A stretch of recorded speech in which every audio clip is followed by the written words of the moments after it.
haven't had a audio stream so far, and audio is definitely one of the biggest things of Hunt, I'd say, because it's something that's complemented a lot. I would say complicated too, I guess.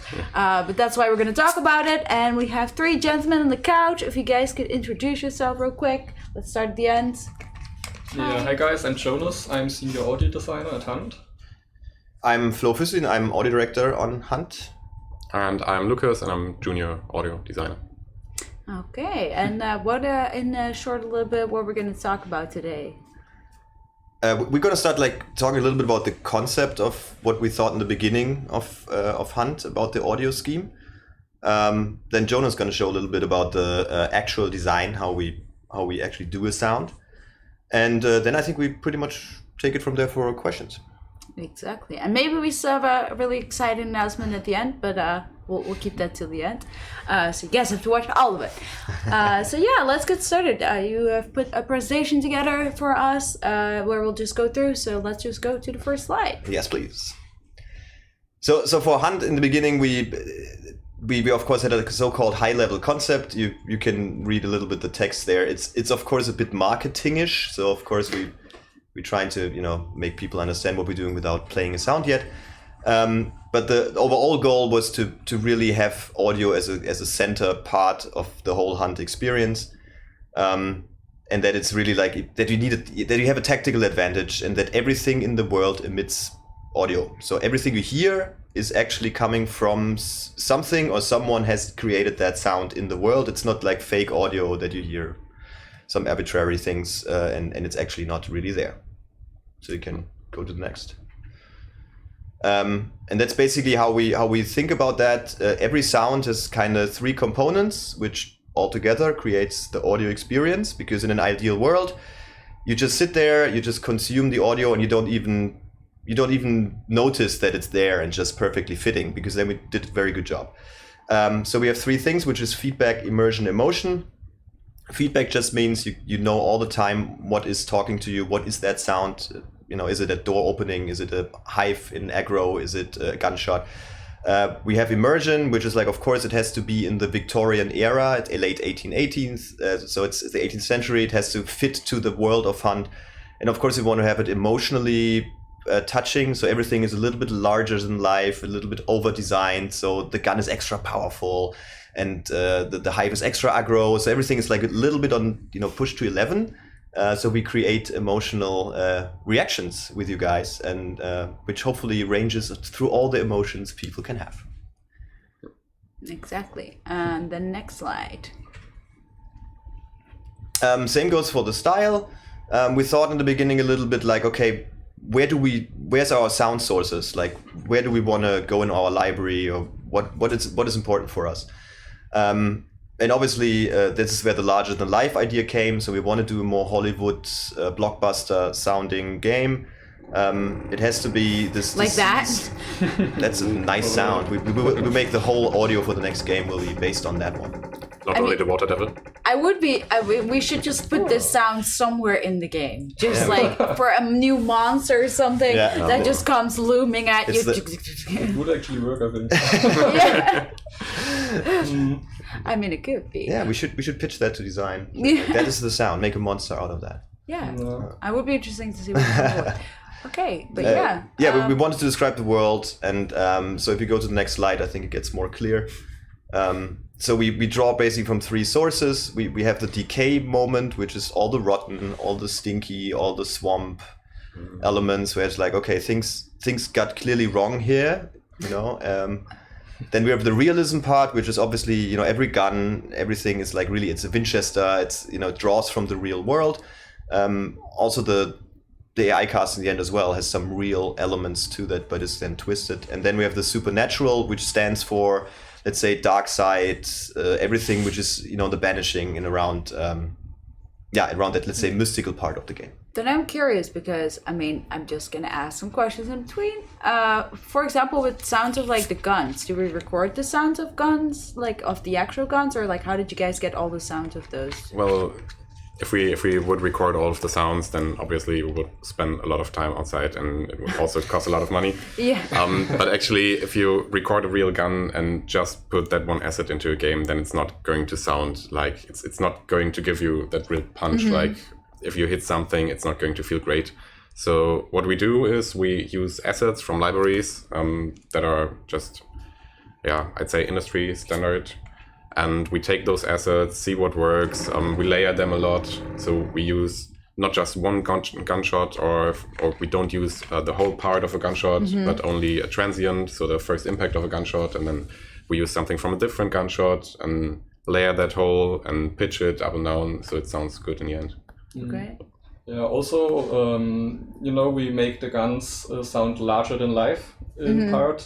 For example, in some guns, there might be not only gun recordings in there, it might be explosion or a line crawl. I think in the Fatality, I put a line crawl to get some texture. So does the nitro or something have some explosions because they're so loud, or the sparks? I'm pretty sure the nitro has. Michael Bay. So, every weapon shot by itself is already a lot of layers in Wendo, our audio tool. And depending on the gun, there might be gunshots, explosions, animal growls to make it sound really big and dangerous. And then we export this into Wise, and there are many different assets as well. So depending if you shoot indoor or outdoor or over distance, we play different sound files. Okay. So if we are later on Wise, we can have a quick look maybe even. Sounds good. I guess that was it. I guess that's pretty much it from that side. Yeah, so we can go to the next slide. So the first one we banged on was the feedback. So as I already mentioned, like the what is it, where is it, what state is it, was like something we were challenged to get answered pretty much all the time in the game. So regardless, where you walk around, you want to always know what's happening. There's an armored, okay, on the right, it's not aggro, or like, the birds flew off, someone must have disturbed them. And that worked pretty well. So if you go to the next, there's a good example. So that's the first person version. I hope you can hear the sound. Yeah. That's the first person version of someone running through the level, and I just let you listen to that.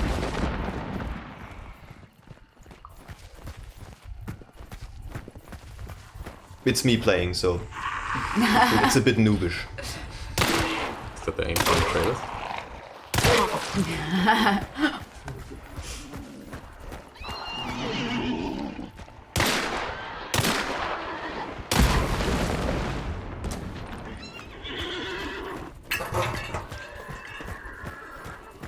So, and on the next slide, we're going to see the very same scene from someone standing on top of the church, just listening.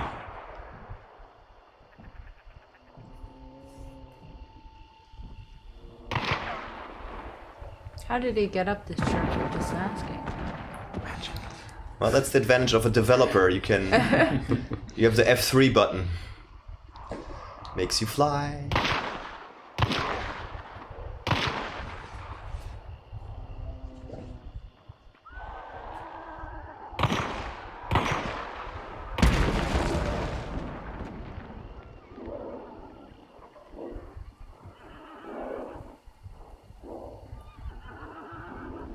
So yeah, I think, well, you all know the game, so that is pretty much, the same perspective. But the point is, like, everything you hear is actually has actually happened, or someone emitted that sound. So yeah, AI cast as something you want to talk about? Yeah, to jump on the thing you said, first, when we designed the first part of the audio in Hunt and the first ambience, the sound you hear all the time, we had a lot of random elements happening. But they were actually not coming from the game world itself, but they were like random sounds in Rise. And over time, we started to remove all of them and have every sound you hear in the game actually come from something in the game. So what that means is every AI can be actually heard quite far. So if you have a hive standing 100 meters away, you will still hear her scream. And that brings me to the AI cast. So basically every AI in Hunt has 3 stages for the audio. Idle, aware in combat. When it's idling, it hasn't seen the player. For example, the grunts are just breathing and are really quiet. the hive might be walking around, make her gagging noises, and sometimes she makes the loud scream you hear over the distance. And what that helps you is you can actually navigate through the map by just listening, because you run through the world and then you hear, oh, left is a hive, I might turn right, or I go left and actually challenge her. And if the AI jumps to, if the AI sees the player, jumps to aware, and then you know, oh, it noticed that the player is around somewhere, but it isn't running towards you yet. And as soon as it's on combat, it's basically attacking you and you're in the fight. And it was actually quite challenging, and we spent a lot of time to get these three states really separated, so that you can really clearly hear, okay, that's the armored who's aware, that's the armored who's idle, and now he's in combat. So that was quite a big task, but I think it turned out actually really nicely. And it's cool to hear if people say, yeah, if we watch streams and we hear people actually walking through the game world just because they hear something. Yeah, that's really cool. Oh yeah, definitely. I always get scared when I hear like the meathead somewhere, because it's quite similar to the butcher as well. I'm like, something like, that butcher is here. Oh wait, no, it's not.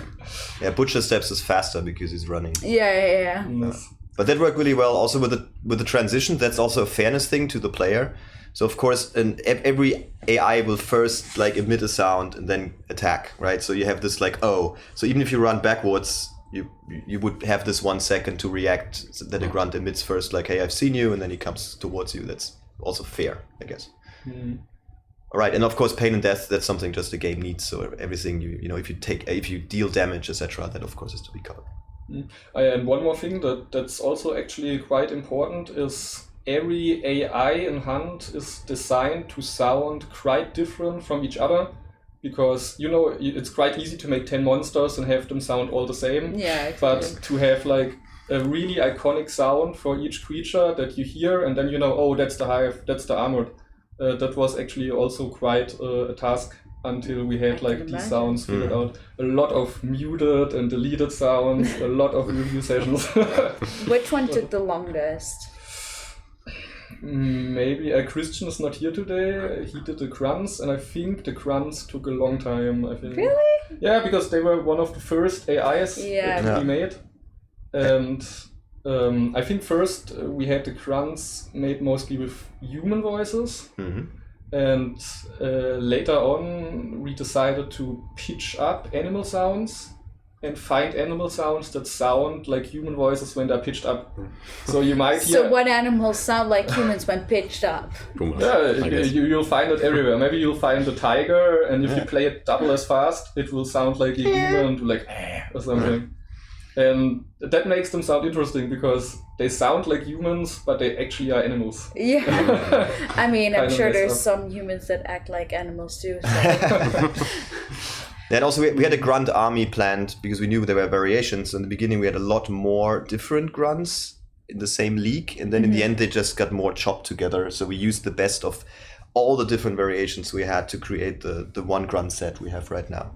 And obviously the female ones are, well, similar, but they just, you know, overall pitched up into to represent the more female voice region. I guess it shows very well the same thing we did to the hunter voices, that we have a different sounding set for the female ones and the male ones, but they still are supposed to, well, communicate exactly the same thing. Yeah, so the same like levels and such like that. Okay. I think we can go to the next slide. Yeah, I think it's just another example of hive escalation. So we can just listen to, and there you can clearly tell how she aggroes and de-aggroes as well.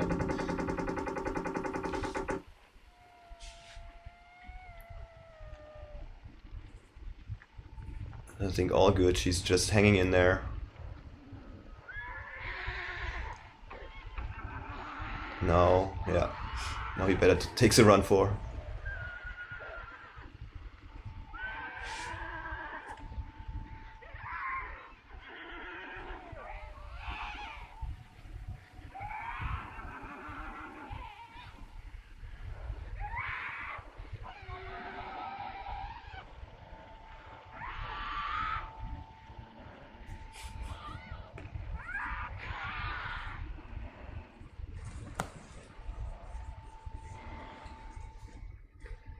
All right. Well, same applies to the sound traps. I think you're all aware of, well, what was it, the loudest stick in the world? Yes. Yeah, I mean, it is a really loud stick. It's like, loud. In fairness, we tune it down a lot during the final mix now. So we noticed that it's like, okay, so maybe a little bit over the top if you like, have a whole tree log being broken, just stepping on it. Well, it is a crunchy boy. a very Good point, crunchy one. But they pretty much work the same way. So the alarm cages, if you go for it, that's an example of the dogs. I think you all experienced it. Just play that one. And it's pretty clear that you have different stages there as well. And they escalate clearly, that you understand, okay, now they're idling. As you get close, they're starting to get aggro. And then you still have the chance to back off. But if you consistently go forward or disturb them further, they go aggro. Yeah.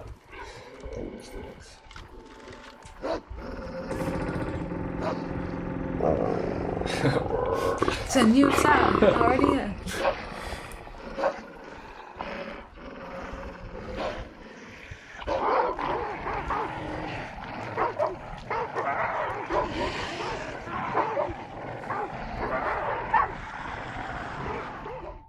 Yep. Yeah, actually, Right. I remember the dogs taking quite some time as well to the Oh, yeah. And I can imagine also compared to the hellhounds, it's very different because they're both dogs. That was the but problem, because we had hellhounds and dogs, and it was like, you have to make a difference between those two clearly, that you don't get mistaken or draw the wrong conclusion. And and also they always sounded still too happy and alive, because in every they need to sound more like they are almost starved. their last breath. Yeah, I think that sounds quite scary now. Yeah, that's your example with the guns here. Which one? The gun stuff with the layer Yes, design. exactly. And I closing think we already talked about it, or I talked about it a bit.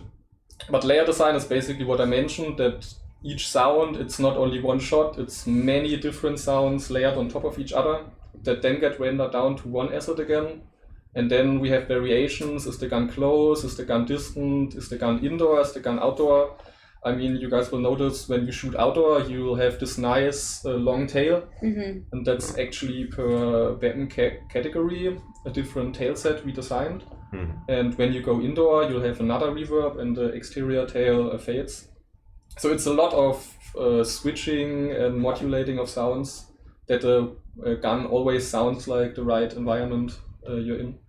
And of course, the importance was really to group things together. So, of course, people with more hours into Hunt probably notice every gun, and the 3D preview thing we added to the menu now, of course, let you experience that by scrolling away and listening to the guns in various distances.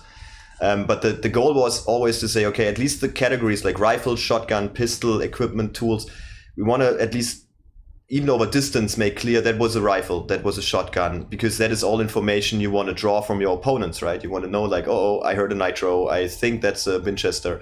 So you want to have an idea about the equipment they're using, and of course that I think that worked pretty well. So you can distinct that quite well. I think the next two videos are.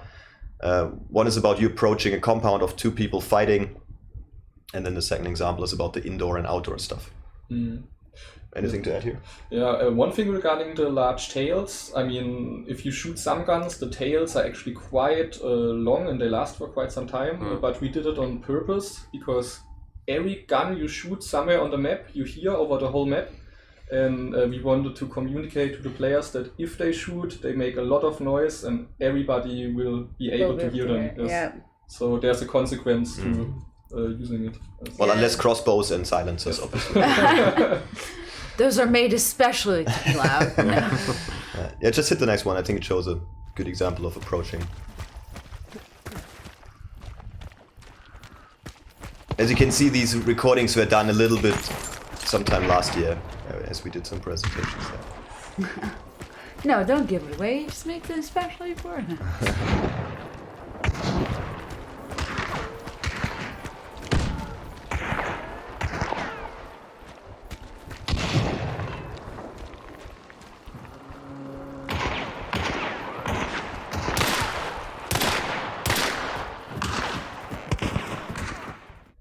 Yeah, and the next one is about this is indoor and outdoor differences.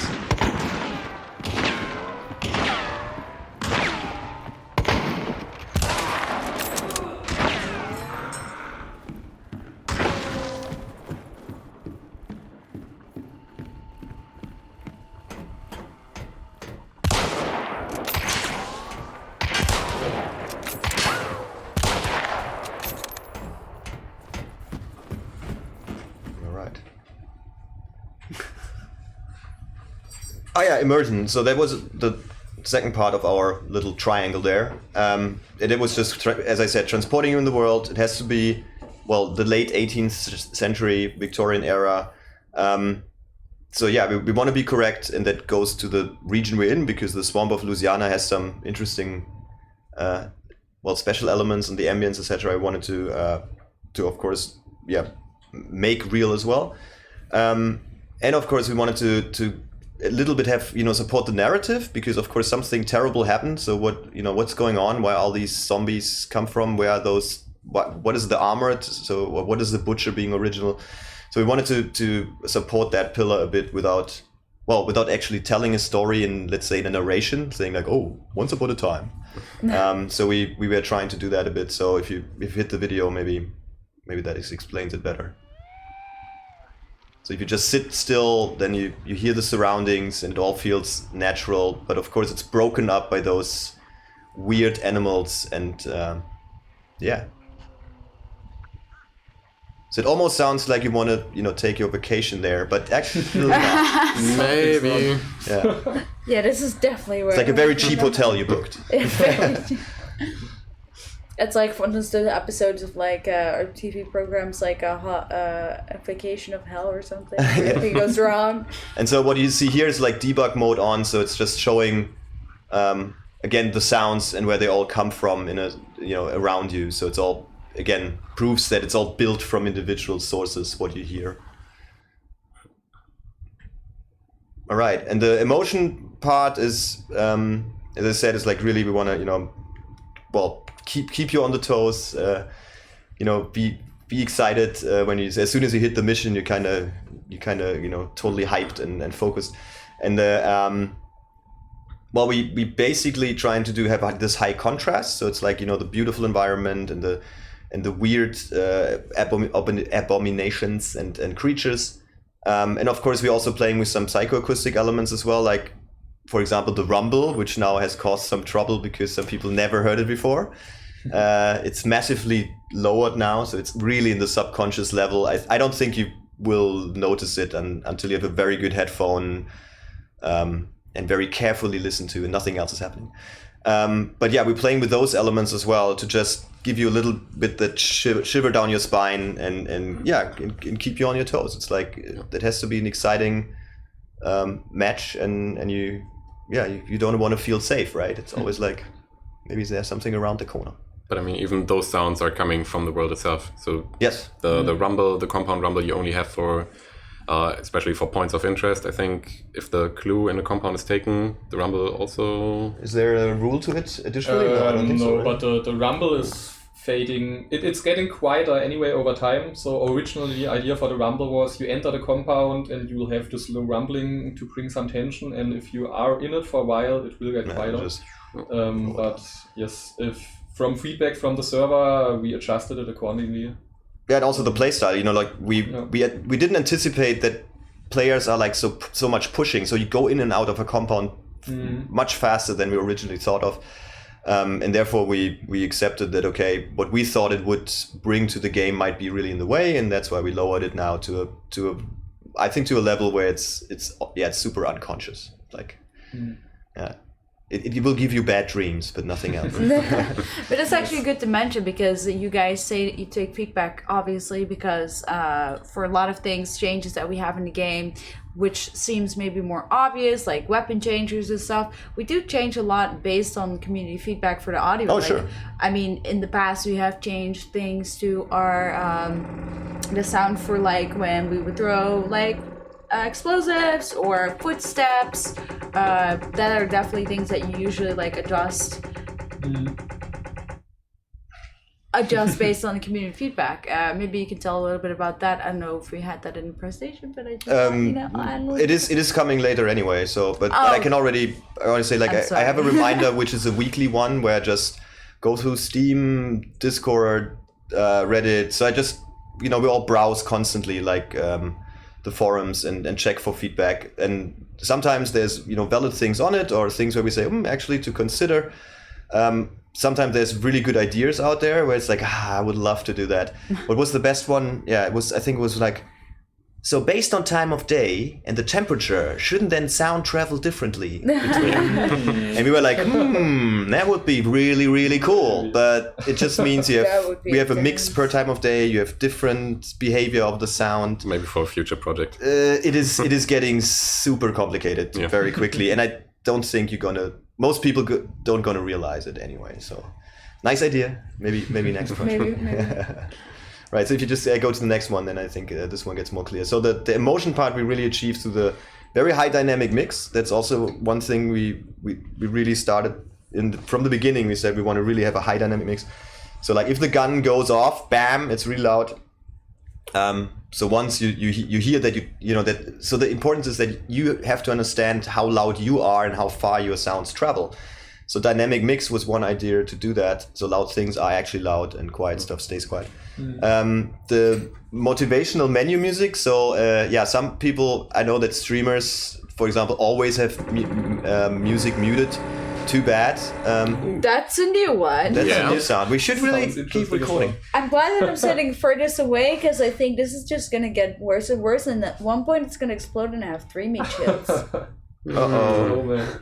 But it will be a good sound if it explodes, I'm sure. Prima recording. So the menu music is something right we really love to kind of, while the game has no music, right? So while you're in the mission, there's nothing.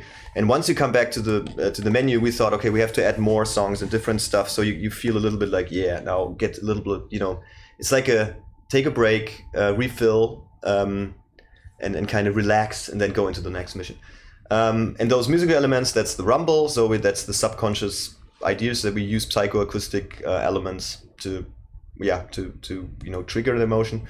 And then the whole dark world is pretty much only that. So as you notice, like in Dark Side, the mix changes. Everything is like in a horror movie, in a dreamy. Everything's like reverberant. And you're in this other world. Yes, that's what we're trying with that. I mean, you're technically, in a sense, also in another world in the game. Then Yes. You see in the ethereal plane. Yes. Just the next one, please.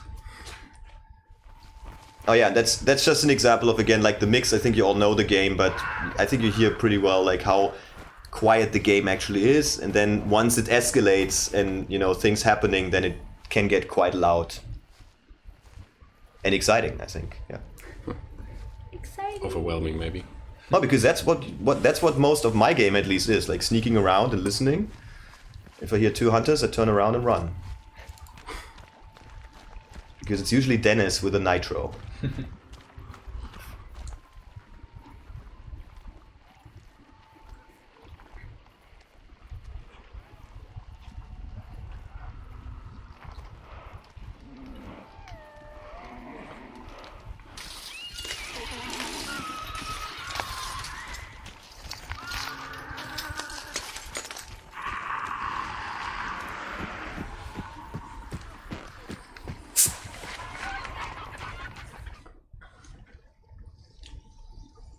Right, and last but not least, community feedback.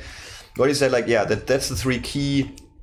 I don't know whether believability is a word actually, but Believability? I don't know. The idea was to have so there were 3 things we are really mostly interested in. It's like the readability that goes on the feedback level, like How clear is it? that's what we anticipated. Like, okay, can you really tell that the grunt is in aggro mode in the house on the right? That is readability. If you say, yep, we can hear that, then we've done a good job. Then consistency means like, oh, that gun over distance sounds way louder than the other gun over distance. Then it's maybe something we missed or overheard, and like, oh, true, yeah, that is, same rifle class over distance should kind of be in the same league. That's all this mixing consistency that things obviously behave as they're supposed to, right? It's like, for example, we had, I think, whiz-bys, like the bullets flying around was like very, very far audible. Was that laser bullets or something? Yeah, almost, yeah. And then or for example, if you smashed a window, that felt like not being audible for too long, right? So like after 30 meters, it was like, I can't hear it anymore. So we really went in and adjusted those metrics to match expectation and to fit. And believability is everything with the immersion part as well. That it's like, okay, it is this world, it is Hunt Showdown, it is this world we want to get to you, and of course making sound as Hunt Showdown. I think a good example for the believability would be if you dropped an axe or a hammer before the last update. Oh, I think, when we and it sounded like a car dropping to the floor from 20 meters. And now we actually changed the assets to something that just fits the whole item. Right. And the good thing is that will go on. So of course we listen to what you're saying and also play the game ourselves. So we might come across things where we're like, oh, that has to be adjusted. But yeah, I think we got about 20,000 sounds in the game, I guess, and that is grouped into various containers, and it's super technical but very interesting. So obviously it's just a lot of stuff we have to take care of and have to maintain. So stay with us and be patient. And yes, male death sounds gonna stay, but we had already adjusted them for the next update, so they're less comical and All right, I think that's pretty much it. I think the next 3 slides are advertisement. So forum. Please voice your opinion or chime into one of the threads if you have a comment. And I mean, obviously, it could be Reddit, it can be Steam, it can be Discord, it can be any of our feedback channels, even social media.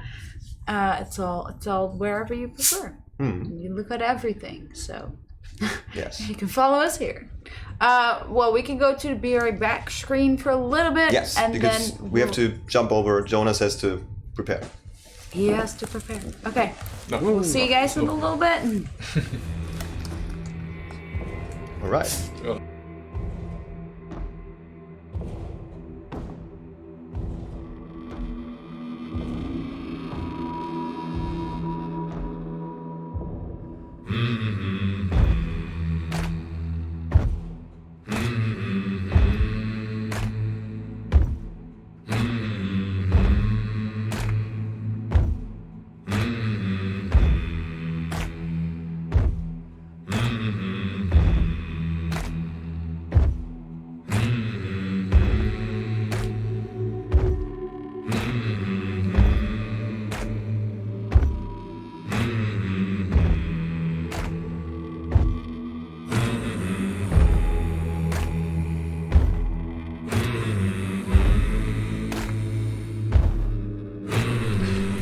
Mic swap. Is the other one there off there? The other one's off. No, you guys can hear it. We're doing like...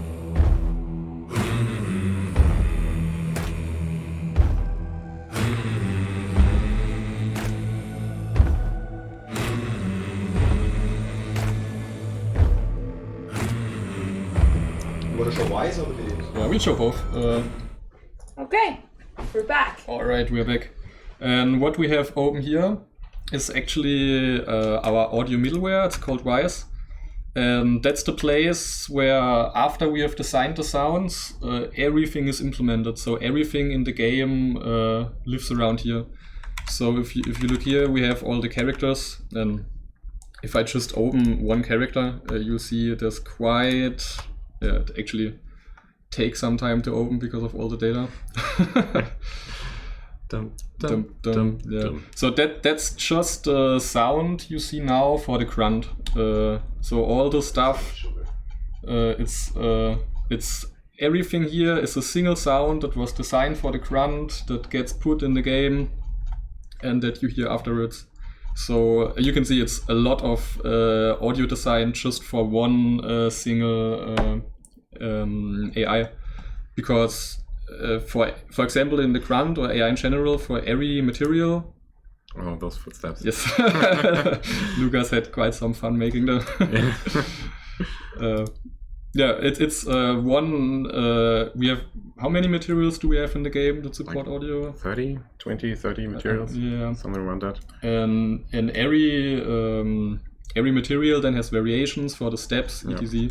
And that's like for every character. So you have special steps for the hunters, for first player, first person, third person. You have them for the grunts, for the hellhounds, for the meatheads, armoreds, and they all have to sound different because, I mean, obviously a meathead is a lot heavier than a grunt. So you just you have to make them sound as if they're that heavy.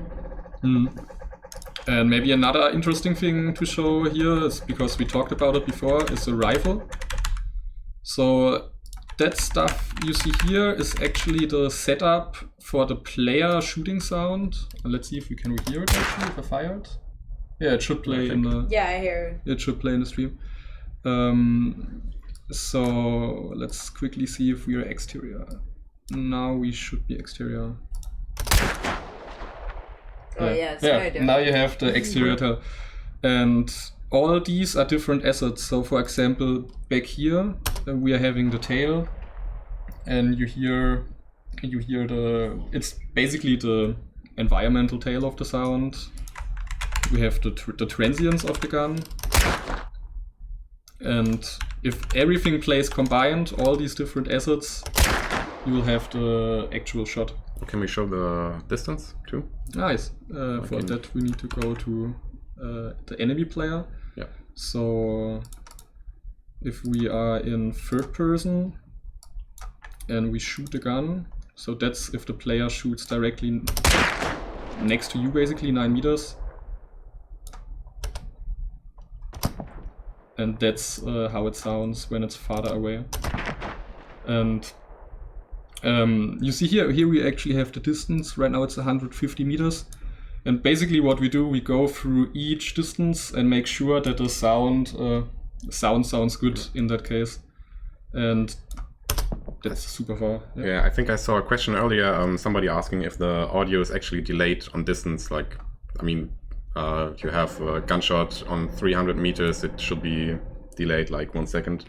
And we actually do that with the same attenuations, not by a realistic time, I think, but we actually delay them by a few milliseconds, so that you have the sound, the actual sound of the gunshot, and you have the slapbacks coming from the side, so it really sounds like a gunshot that's coming from the front or from the side, and then you hear the echoes around you.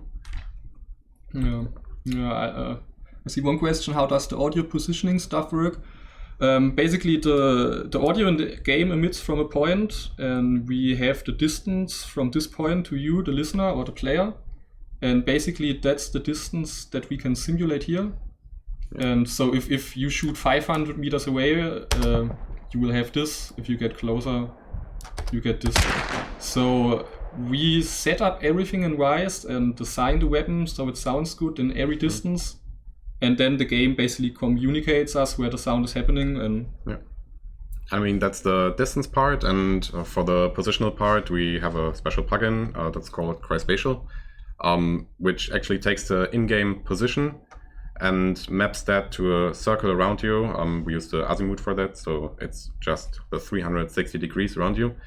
And if we go into one of the audio assets, you might see that they are actually, if we see the asset, yeah, so you see they are 1-channel files, but if you play them, you have actually 2 channels that are playing.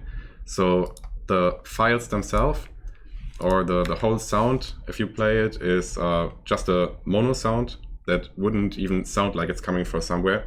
And after it goes through that plugin, there's a stereo sound coming out, and the plugin just does all the stuff with how should it sound on the left ear, how should it sound on the right ear, is it behind you, in front of you, like all that stuff.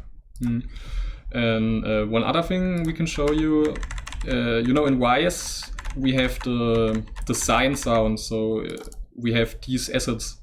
But what is also interesting is how do we actually make these assets. And I have like a video capture here from the spider. So this is, for example, the spider death scene. And that's in the Nuendo session with all the sounds, I think. Yes, we'll expand it here. And this is the screen part, and you see it's a lot of different layers from creatures, from animals, to create the final audio. Other sounds in game. Yes. So I think what is the spider? It's pigs. It's the summoner, which was like an older version of the spider, which are repitched. There's a donkey. I think there's some metal squeaking, some bird chirps. Yeah, and everything together gives the spider sound, What's also interesting, it might be actually good to show it in another example, is if we look here. So that's also a spider screen, but here we have a really good example for the clicking it makes. If I jump a bit here, yes.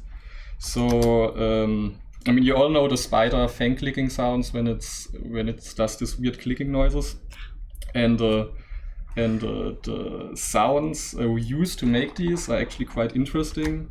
I mean, you can see here one sound is actually a lawn sprinkler. It's like the thing that's, yeah, how do you say it in English? It's putting water on the grass, kind of. You have in your garden. It makes this sound. Yeah, I guess it's a sprinkler. Then we have a thumb screw, which actually sounds quite fangy as well. And we have some jaw movement, and that's actually the main sound. And it's like this clicking, and that's actually crickets. It's like insect recordings of crickets, and I think I pitched them up and modulated them a bit, and then you get this. You get this sound, and if it plays in the actual compound with reverb, you know, the spider is hiding behind the corner, and you hear the click with the reverb of the actual environment it's in. It's pretty spooky. Yeah. And the funny thing to you is it sounds like the spider, but it's actually crickets and a lawn sprinkler. So. Yeah, I think I have one more video. Yes, it's basically the same, but I think that's the most iconic clicking sound it makes, and it's basically the same assets. It's the lawn sprinkler, and here we have the crickets. We have the crickets chopped up. Yeah. Yeah, and I mean, like this, we basically design every sound. So all things you hear in the game are maybe sources you wouldn't think of, but in the end, they sound like the spider or the hive or the armored. Yeah. Yeah, it's insane if you think about how do you even come up to use a sprinkler? Yeah. All the layers.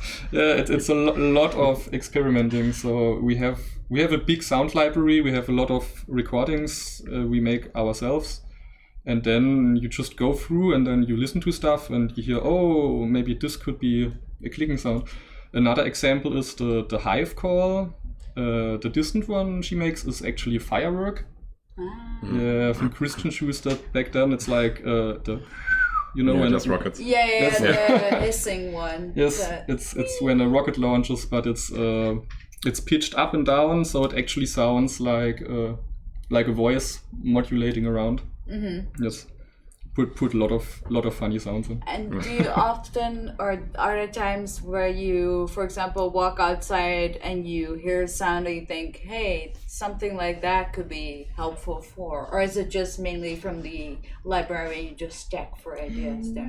You always, if you do this for a while, you will always hear stuff. So you hear this thing and then you think, oh, maybe this could be used for something else. For example, in the office, upstairs we had this really squeaky sofa, the couch, and it kind of made some really interesting clicking noises. So we did a recording session with it.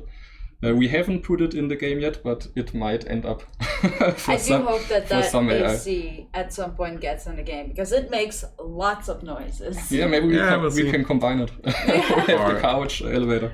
I mean, the clues, for example, in Quick Play, they have that whispery background, and that's basically me whispering in a microphone for like 20 minutes.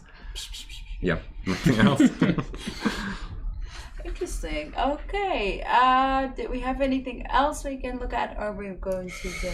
I think we could go to the questions. Okay. Then we'll be right back again, and we'll see you in a little bit.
fading. Yeah. There you go. Yep.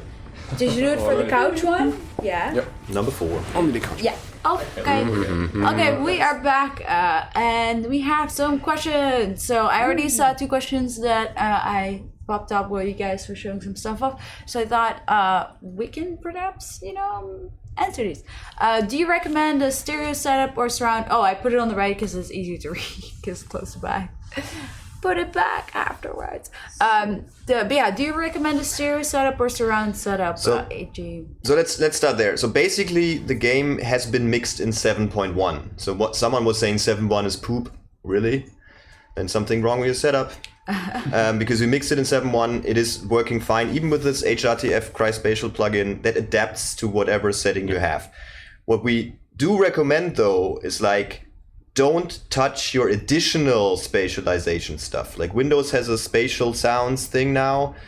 Some headphones come with this, make 7.1 out of stereo. This is all post-processing. You can compare that with, I don't know, like a gamma tool, which suddenly brightens your screen.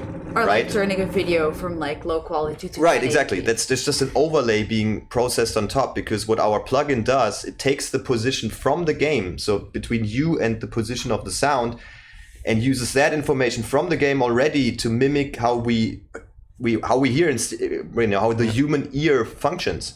So if you on top process something in the post processing on it, it might sound a bit weird. And I think it won't work anymore. Or it won't work anymore, or it falls flat. So we that's why we say in the beginning, and this is a disclaimer, best played in stereo with a headphone, because this is where it works best in our opinion. Because then Cryspatial also uses all the filtering to make the sound different based whether it's front, back, left, right. That's for the 7.1 headsets. Yes. If you don't mind, because if you use that virtual surround sound, then what your headset does, or what Windows Sound or Dolby Surround, what all these virtualizers do is basically they try to tell the game or tell the application that you use that you actually have a 7.1 setup. And if the game then sends 7 separate channels, then your virtualization software can again simulate this binaural audio, and it will do the same that Cryspatial is doing at the moment. But if you try to do that on top of Cryspatial, then it basically destroys all the filtering that Cryspatial did, and you can't really tell where anything is coming from. So if you have headphones, which we highly recommend, then just set them to stereo, just use them, just use normal stereo headphones, and you will probably have the best outcome. And if you have a 5.1 or 7.1 setup, then sure, Cryspatial can do that too. Actually, you won't have binauralization because you don't have 2 channels anymore, but the audio will just be mapped to the channels around you. So yeah, well, you can use that with other programs, all this virtualization, but Hunt already has its own, basically. Speaking of can't tell where things are coming from, I still remember one time I was playing, and I usually have earbuds, and I had them reversed, and I couldn't figure out why. Someone was telling me there's shots coming there, and it's like, there's nothing there. I hear it on the other side, I swear. Not helpful, but yeah, that's some good advice. Thank you. Did you record any sound or audio in binaural, and is it made binaural through the plugin? Oh well, that's it's all the least. So all the plugins doing all that. So the sounds are mostly mono, so just one channel, and then they getting mapped in the world and then spread accordingly. And I guess it wouldn't really make sense to record anything in binaural. I mean, for movies, for example, it makes a lot of sense because you can exactly control how the viewer or how the listener is actually, or what he's listening to. Because in a movie, you see a car coming from the right side, going to the left side. If you record that in binaural, then it's perfect. Then you have exactly the sound for the picture you see. But in a game, we can't record binaural sound for each position that, for example, a grunt or a footstep can have in the space. That would be 360 assets. Is also to jump in on that, what binaural basically means is how the sound is filtered based on the position of your head, right? And you as the player, you move the head of your character all the time. So we can't predict and design sounds for that. So this has to happen in real time. So that's why it's actually plugin. I saw one more person asking about 7.1. So if it works on 7.1 speakers, and yes, with 1.0 the update, we mixed it on a 7.1 setup. So it definitely works on 7.1. You just have to make sure that if you have a 7.1 system, your Windows output is set to 7.1. And if you have this checked, and you can check in the Windows configuration that every speaker emits the right sound, and then you start Hunt, it will play on all 7+ sub-channels. Yes. Awesome. I also saw someone ask, will there be new sounds or changes coming with 1.0? I mean, if you've played on test, you probably would have heard already quite some new sounds and quite some changes. I mean, obviously we have the female hunters, which is already a lot of new sounds. But yeah, what can you add maybe? The whole mix. Like, so when we were mixing, we basically touching, well, we saw it in the Wise project. We basically went really through all the sounds and touching everything again, making sure the metrics are fine, that they, things are audible long enough. Then that caused some changes. Like, for example, the footsteps were overworked a bit to find a better middle ground between audibility if you sprint, and then sneaking is even further quiet. So it's more of a trade-off. Either I'm fast, but then I'm loud, versus I'm very quiet, but of course very slow. I think that worked well. We did a ton of adjustments on a super minor level, like a dB up here and 2 dBs down, and it's I don't even know how many changes there are, but lots of bug fixes as well. And bug fixes. So yes, there's always new stuff coming in, also from live, and we basically get them and we fix as much as possible. Yeah. Yes. I also see someone asking, do you guys also work on the music? And can we get an OST soon? Well, we can already say, like, on the test you can already hear, let's say, the instrumental versions are already in the menu. We wanted to spice up the motivational part in the menu to have more variation in there. So there is more instrumental music in there. And then as someone writes, music OST, please, yes, it's on the way.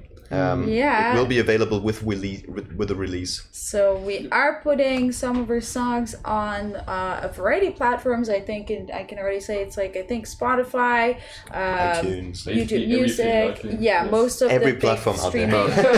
The usual biggest 150 platforms, I guess. The usual biggest 150 platforms. Yeah. So the music is finally coming. I know this has been asked probably for the longest time. I think I see audio like, but where can I find these songs? Because you guys make the songs. Yes, it's actually all made in-house by us and Nikki, who wrote awesome lyrics and also sang it. Yeah. And we have actually some songs are coming out that nobody has heard yet in the past, so some surprises. Who might have watched all the dev streams and all the little details about the teasers and everything, you might have heard some parts of it. But obviously not in full song length. So then I have to ask, like, how was the humming theme? Who was involved, and like, how did that came to mind? Everybody was involved. So the original idea came back from a weekend. Like, okay, we need to do the Steam early access trailer, I think. And it was like, okay, we got 3 days or so to come up with something. So it was like, and then it was just the idea to say, iconic video game music always grounded in things you can easily hum. So all the 8-bit tunes is something you can, that's why it sticks in your head, because it's like a very simple melody you can actually hum. So we brought it to the next level, thinking like, hey, why not humming in the first place? And then the idea, it created a picture, because we were thinking like, that's just the hunters, in the evening, they've been hunting the whole day. Now they just sit at the campfire, and it was like, and then it got out of control, because it went super fast. That we all, we grabbed our video guys and said, okay, we need stomp and clap. So we all stomped and clapped, and then everybody was in front of the mic doing hum in various versions and tones. And then Jonas did a great job on mixing that all together in this like epic hummingness it is right now. And so we had a lot of fun. I think the main humming theme, basically it happened in one day. I think Flo and me sat until midnight maybe, moving the stuff around. Okay, one more hum. Yes. It's out of tune. It doesn't matter. More humming. It needs to be out of tune. Yeah. It's the hunters who hum it, right? But we were actually quite surprised and happy to see that people liked it so much. Yeah. And actually, you guys worked on it for a month now. Yeah, we did quite some refinements to it afterwards, to the version you hear now in the game. And also, all the new songs are in some way based on the humming theme, because it set the mood for everything. And I think some sound snippet, be it the stomp or the humming in some altered form, is in every song. Stomp and clap is everywhere. Stomp and clap. Yeah. Control B. No, that was fun. Yeah. It was fun to produce those. I'm curious actually, because is it harder to make songs, or is it harder to make the audio for example, for monsters or hunters and stuff? Well, I guess it depends. I guess it depends on the deadlines. Not a deadline. Well, I would say both has the challenge. Both is challenging in a different way, because making a sound real quick, like some sort of grunt sound, you just go on a mic and like, and it's like, okay, there you go. You have your grunt sound, but maybe that's not very interesting or not very iconic, and then you start playing around with. And the same thing is with the music. Of course, we can sit down and just do dum dum dum dum dum dum dum dum. Wow. Yeah. But I don't know whether it's music you get excited about. So, and then it's really this working with it and playing it forth and back.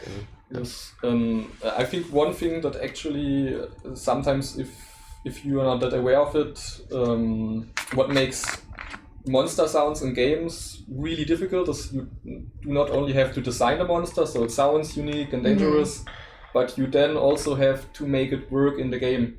Yeah. For example, the assassin, he's like this sneaky pile of bugs, but you have to hear him 100 meters far for gameplay reason. Oh yeah. or just have a grunt sound good in 50 meters, but also good when he's screaming right at your face. Actually, what I think players, or what you take for granted when you play it, because you just don't think about it, actually takes a lot of time to get right after you have all the design done. Yeah. It's a lot of iteration and coming forth and back and saying, okay, or for example, similar with the fuse sounds, for example, it's also a tricky one, because that sound, right, is like that's very quiet sound. It's like you don't hear that very far. But of course, from a gameplay reason, everybody says like, I want to hear it 200 meters if someone primes. It's like, rightly so, but it's very tough to find the sweet spot there between feedback and the immersion, right? Yeah. Because on one thing has to be real.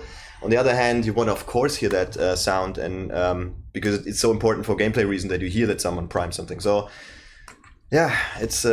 Sometimes I'd rather have, I don't know, not a fuse sound, but something like a big mechanical machine, like that would help a lot on that. But yeah, but that's okay. That's fine. That's our challenges on our daily basis. That's. And what was for you guys individually the most fun thing you worked on for the game so far?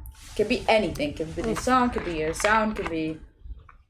I mean, if I start, I honestly have two things. First was the spider, because I just had so much fun with it. It was the first boss I made, and then I still remember when we released in the early access on Steam, we had this launch party where we watched people playing on the monitor, and it was so fun to see people freak out when screams in their face.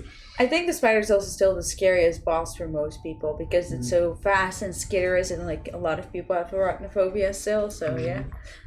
Yeah, and the other part for me really is the whole dark side stuff, because I have a lot of fun designing these more magical or mysterious sounds, and all the clues and the sound you hear when you go in dark side and try to find them was a lot of fun to make. And for you, Florian? I think for me, really the most fun was indeed like, the humming theme or the whole musical part, because it was really born out of this like necessity in this very short amount of time. And then suddenly it was like, Nicolette saying like, I can write some more lyrics. And then suddenly we had the second song and a third song, and it just started to evolve. Then it was like, hey Lucas, you can play the violin? Oh yeah, sure. Yeah. And then like Jonas like, I can add some piano here. Then Dominic came in like, I bring my drum. And so it just was... Just record everything. Oh, so you were the violinist in the song, or? Well, in that case, I mean, there are some instruments everywhere. Parts, and of course, then seeing your colleagues sitting there, like, I don't know, a particle artist, and then once in a while he's just like. You kind of, I think we did something cool there, because he doesn't even realize that he's exactly humming or whistling the theme. I think the humming theme turned out really well. Like, I mean, consider how fast you guys did it, but I still see that so many times gone by, like, people are just talking about it or, like, humming it, like, unknowingly, and it just never leaves. Yeah. Yeah, really fun. And for you? Well, actually, I think the concertina bomb, when you throw that and prime it, that's one of my favorite sounds. Because before it explodes, you have that, and then you have the explosion, and those really, really mechanical sounds. Very similar sound is the sticky bomb when you take it out and you hold it again. You have all these little spikes that just fold out, and that sounds very satisfying. But also, Actually, HRTF stuff. Working on the whole HRTF stuff, developing the whole technology behind that was. What is HRTF again? This is the Cry-Spatial, yeah. Cry-Spatial plugin we use. Okay. Let's see, what other questions do you guys have on audio? Let me see. Beautiful concertina bomb sound. Nice. I mean, I think the concertina sounds great indeed. Let me see. Please keep the questions audio related so we can read it. Can we get the audio indicator for full running stamina back? Like, was there a nice breath? Did you know you're back to running before? You're back to full running stamina. Oh, it's like... Did we remove a sound there to have this not in there anymore? Not sure, actually. No. I think we might have turned it quieter, but we need to check that, yes. Yeah, good point. We definitely can put it as feedback as well, so we can read it after the stream as well. Who is the finalist in the new song? I mean, in all songs we do a combination of stuff. So some things we play ourselves, some things we play via MIDI instruments. You have fake instrument. Basically you have instrument you play with your keyboard. To make that real. Fake keyboard playing the violin. It was a fake keyboard, guys. That was our finalist. Let me see if we have more audio questions. I mean, what VST plugins do you use? I mean, all of them. All of them. All of them. I mean, that's a pretty audio specific question, but we can answer it. I mean, for the guys who don't know that, VST plugins are plugins you use in your audio software to mangle all sounds. And I mean, we are all using Nuendo from Steinberg. It's a post-production software. You saw it in the video with the spider where you layer the sounds, and then I think each of us has some favorite plugins like reverb or distortion or stuff we add on top of it to basically mangle the sounds in a different direction. Yeah. Okay. That's a good one too. Yeah. Have you guys ever thought about creating reverse audio traps? Crickets that go quiet when people are near, but loud when no one is there. There was also a suggestion in the Steam forums back then, and I kind of like the idea that if you cross a field and everything goes quiet, it just got too complicated because it would mean we have to have all these different environmental sounds then related to player distance, and as soon as there's a player in the way, we have to turn it down. It just means we have to change a lot of things. And in the end, also design was very skeptical about that because they were saying, hey, wait a minute, then suddenly everybody's just like listening out, as soon as things get quiet, someone is near. So it's a little bit of a trade-off, and I think just too complicated to do at the moment. Okay. I saw also that some people asked which headset you guys use specifically, so you guys can hear, or they can hear it exactly the same as you guys hear. Well, so the thing is, like, we're of course testing on various headsets. I recently had some $2.95 earbuds to just test. We usually using audio specific ones. It's called the Biodynamic DT770. It's a just very big, it's like comfy headphone, but it's not a headset. And then. But these are also, well, they also exist as a headset, but it's just an example of like, it's a €150 type headphone, which I think is fair enough, right? You guys spend a lot of money on your hardware regarding graphic card, monitors, etc., etc. It's like $1,000 easily. And then like, oh yeah, but I listen to it with $10 headphones. That's a bit unfair. Yeah. I mean, what also invest can be... in your ears. Yeah, why not? It's at least you can consider it. Yeah. I mean, we try to make the sound good on as many different things as possible. So we mix on big speakers, we mix on small speakers, we mix on more expensive and more crappy headphones. But yeah, if you want to have a good sound, you have to invest a bit of money, like that you can hear all the frequencies, especially in the low end. But I guess each or every fairly decent stereo headset or stereo headphones, or what I like to use at home is just in-ear monitors, like you would use then on stage. That works very well for Hunt.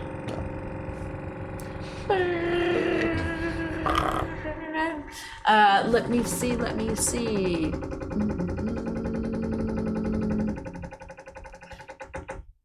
Wow, Never stops. It's getting longer and better. It gets let me see. Are they still? Would there ever be whistles with tool in the games and sound bit? Okay, I don't want to overpromise, but I have a task in my huge backlog of things we want to try out, which is like, can we experiment with, let's say, communicating between hunters, which is maybe the non-verbal one? So that goes like, or like, of course, Especially you can seeing get the hype. Yeah, exactly. Now we have female hunters and male hunters. And maybe 2 male hunters and 2 female.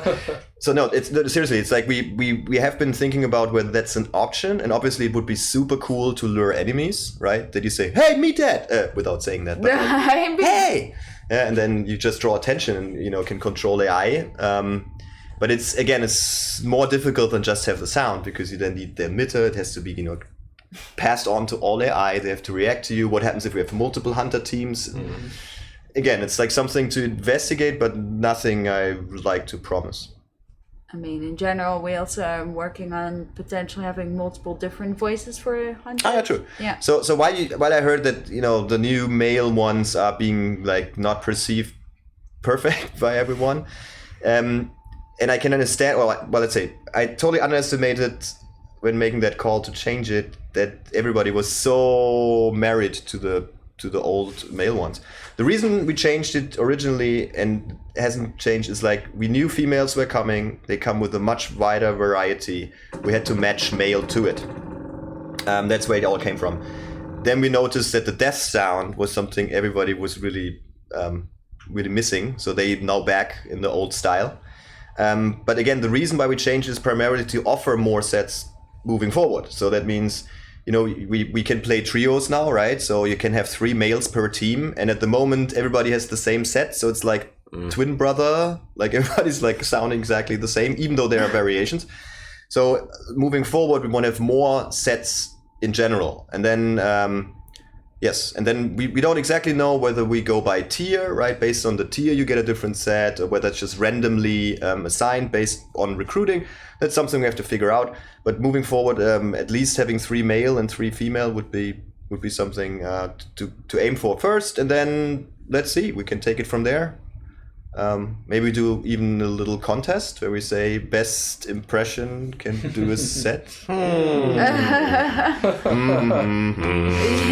I mean, we did a early on back in the day. We did a grunt contest. Yeah. And it was a good thing, because it was a lot of fun to. It was really fun. I still remember some of the weirdest noises. It was really great. One was really cool. Yeah, that was it. That was pretty good. Yeah.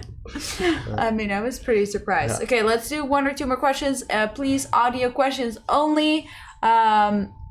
Are you currently happy with the current sound levels of footsteps? Going back after a break, and I found the footsteps to be rather loud. They don't sound natural to where someone actually is walking or running. So, in fairness, we did the mix, and we're all sitting there, and then so Dennis came down to our mixing stage, and we spent a fair hour, I think, to just walk forth and back, and he was pretty happy with. We were pretty happy with.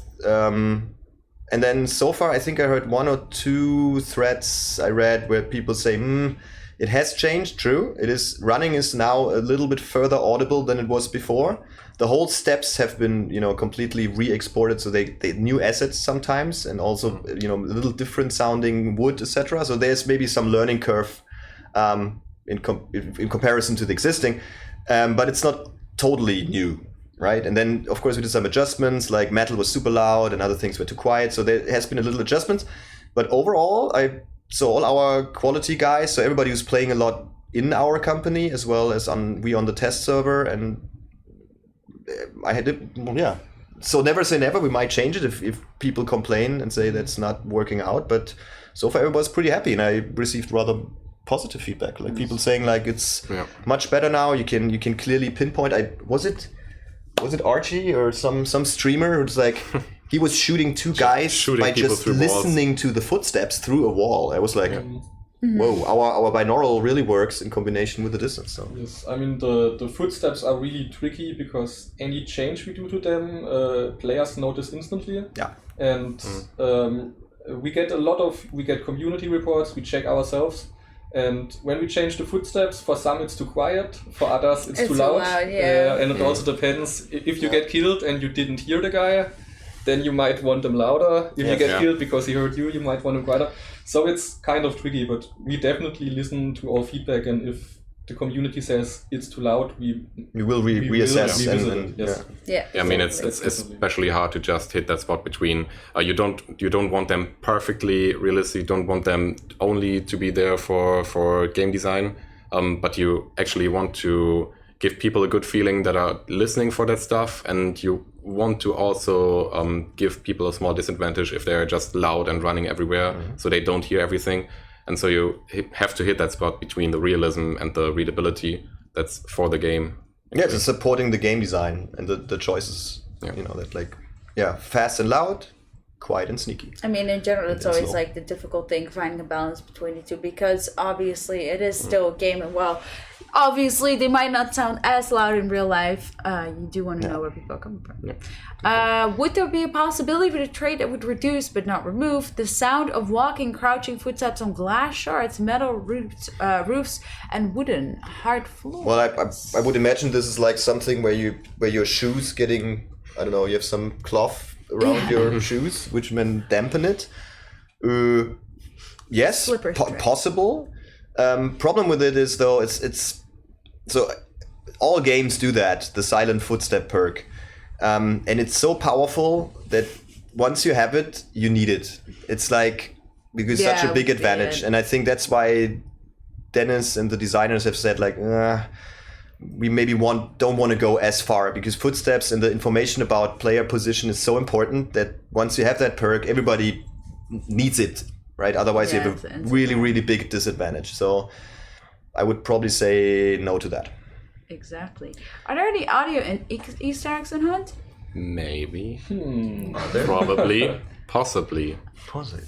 Perhaps. But I'm sure perhaps. Okay. Thank you guys so much for answering all the questions, and thank you for asking questions and explaining a little bit more about the audio. So if you missed it, the songs are gonna come with full launch on the biggest 105 streaming platforms in the world. Only 105. I know it's a little low, but I guess we'll find one. I'm sure you'll be able to find one. Yeah, exactly. And then you guys can enjoy the music wherever you are. And don't forget, with the Rumble now being very quiet, you can also crank up the music slider again. Otherwise, you won't hear the music, which the music is good. Sad. Listen to it. The music really good. The music is indeed very Play the good. gramophones. And play the gramophones. Please. Yeah, are we gonna get? How often do you guys change the music on the gramophones? Oh, we have special pieces. For example, for Christmas, stuff like that. And with the new songs out there, we might, sneak them into the game as well, peu à peu. They'll end up there as well at some point. Nice.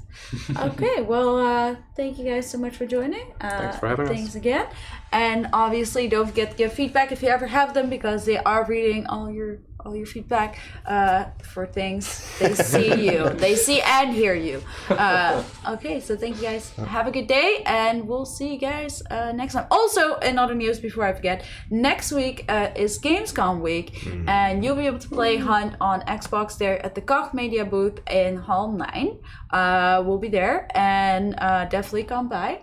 And it is a new build, so new stuff, and the new stuff is also coming very soon with update 1.0 coming on live on the 27th and a bit earlier, so PC can already try our pre-release candidate on the 19th. So check out the test server if you can't wait until then. Definitely check out the test server, because we have all the good stuff there. So we hope to see some of you next week at Gamescom. That means there will also no be stream, but yeah, come check us out. Have a good day. Cool. Goodbye. Yeah. Bye. Bye.